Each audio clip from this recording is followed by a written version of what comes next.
Վարչապետ Նիկոլ Փաշինյանը լրագրողների հետ ճեպազրույցում պատասխանեց մեղադրանքներին, թե 10 եպիսկոպոսների հետ հայտարարություն ստորագրելով ոչ թե որպես Հայաստանի քաղաքացի, այլ վարչապետ խախտել է սահմանադրական կարգը եւ ապագայում կարող է քրեական պատասխանատվության ենթարկվել։ Փաշինյանը շեշտեց, վարչապետ լինելով ինքը նաեւ քաղաքացի է ու հայաստանյաց առաքելական Սուրբ եկեղեցու հետևորդ։ Այդ փարիսեցիությունը ինչի համար է։ Շատ լավ, ես կարող էի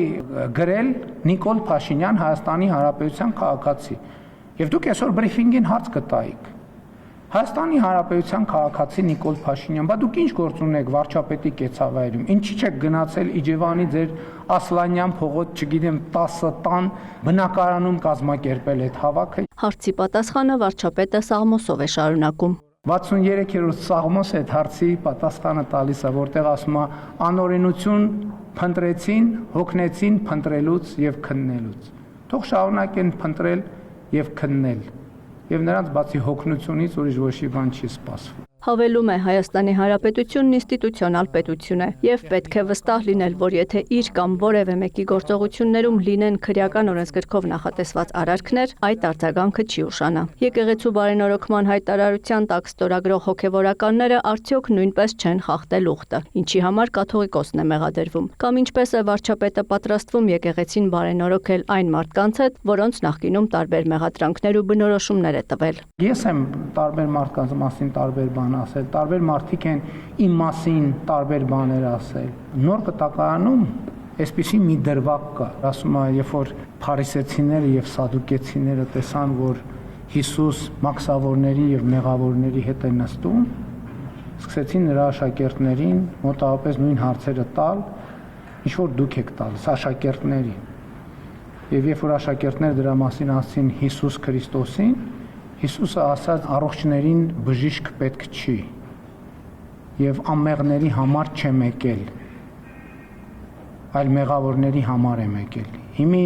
մեզնից յուրաքանչյուրը այստեղ էլի ուշադրություն դարձրեք, ես հանկարծ չվերապահվի, թե մենք այդ սեղանի շուրջ նստած որևէ մեկին Հիսուսի դերակատարում ենք վերապահում, մյուսներին մեղավորի դերակատարում ենք վերապահում։ Մենք ցանկացած քրիստոնյա հետևորդ, հայաստանյաց առաքելական Սուրբ եկեղեցու ցանկացած հետևորդ, ինքը պետքա գիտակցի երկու բան, որ ինքը մեղավոր է,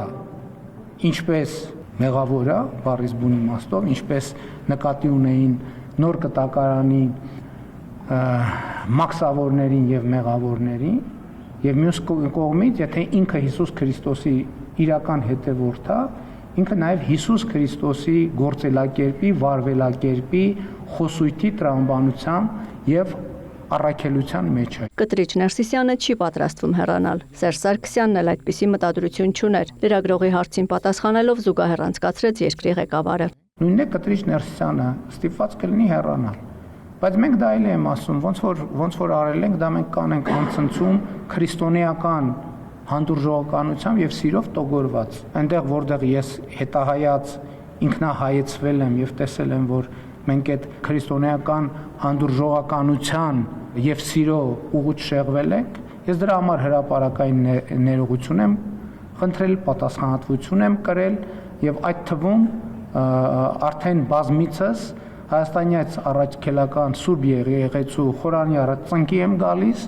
եւ ներում եմ հայցում իմ մեղքերի համար։ Մեզնից որևէ մեկը անմեղ կամ սուրբ ձևանալու մտադրություն չունի եւ մարդկանց հավատաքննության չեն ենթարկում, ասաց վարչապետը։ Հավելեց, իր ու 10 հոգեվորականների հայտարարությանը կարող է միանալ նաեւ կաթողիկոսը։ Բարենորոգման հայտարարության մեջ հատուկ կետ կա, որ պետքա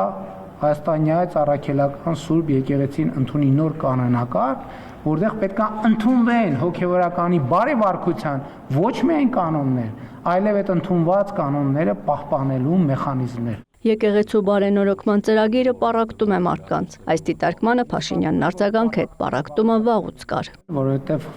Հայաստանի ժողովուրդը ըստ էության հեռացված է եկեղեցուց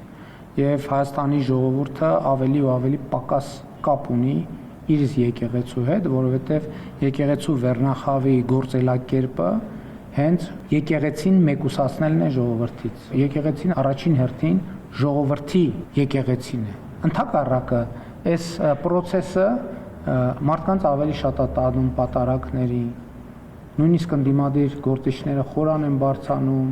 պատարագի են մասնակցում, սարկավակ են դառնում։ Ինչ վերաբերում է Սուրբ Ծննդյան ուխտերթի մասնակիցների մեջ պետական պաշտոնյաների մեծ թվի մասին պնդումներին, վարչապետն ասաց, ինքը հրավիրել է երթ եւ դրան բնականաբար մասնակցել են նաեւ իր թիմակիցները։ Հրավերին արձագանքել են թե պաշտոնյաներ ու թե ոչ պաշտոնյաներ։ Առաջինները Փաշինյանի գնահատմամբ գերակշռող չեն եղել, ինչպես ներկայացվում է։ Վարչապետը հայտարարում է եկեղեցին ոմանք փորձում են օգտագործել որպես հենման կետ Հայաստանի Հանրապետության դեմ գործելու համար։ Ազգային անվտանգության ծառայությունը կաթողիկոսի եղբայր Եսրաս arczepiskopos Ներսիսյանի գործակալ լինելու մասին էր հրապարակել, որին հավաքագրել է սովետական ՊԱԿ-ը։ Նշվել էր նաև, որ հոգևորականը հիմա էլ կապեր է պահպանում օտարերկրյա պետությունների հատուկ ծառայությունների ներկայացուցիչների հետ։ Եսրաս arczepiskopos-ը սակայն հերքել է տեղեկությունը։ Դա ուղղակի արտահոսք չի, դա պաշտոնական մարմնի կողմից պաշտոնապես հրապարակված, գաղտնազերծված փաստաթուղթ է։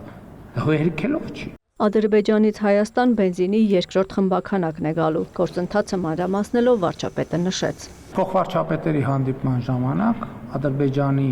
փոխվարչապետը արտահայտել է պատրաստակամությունը Ադրբեջանի վաճառել նավթամթերք։ Հայաստանի կառավարությունը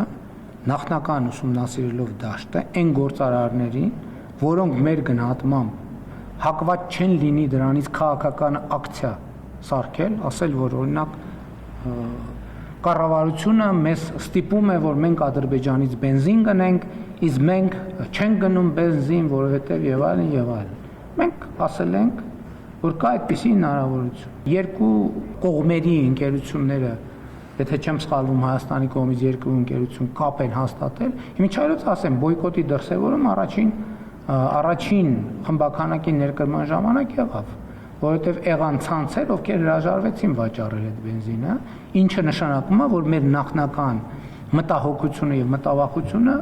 ճիշտ էր։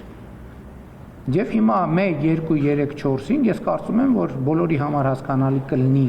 որ այդ շուկան եւ հնարավորությունը բաց է բոլորի համար եւ ով ուզենա կարող է դրանից օգտվել։ Քննարկումներ կան նաև Հայաստանից Ադրբեջան ներկրումների մասին։ Երկու երկրները փոխանակում են այն ապրանքների ցանկերը, որոնք գնելով կամ վաճառելով հետաքրքրված են։ Նիկոլ Փաշինյանն անդրադարձավ նաև նոր տարվա օրերին տարբեր բնակավայրերում հոսանքազրկումներին, նկատեց դա Հայաստանի էլեկտրական ցանցերի թերի կառավարման ներդրումային պարտավորությունները չկատարելու հետևանք է, ու եթե կառավարությունը նախորդ ամիսներին միջամտած չլիներ, խնդիրները եռակի կլինեին։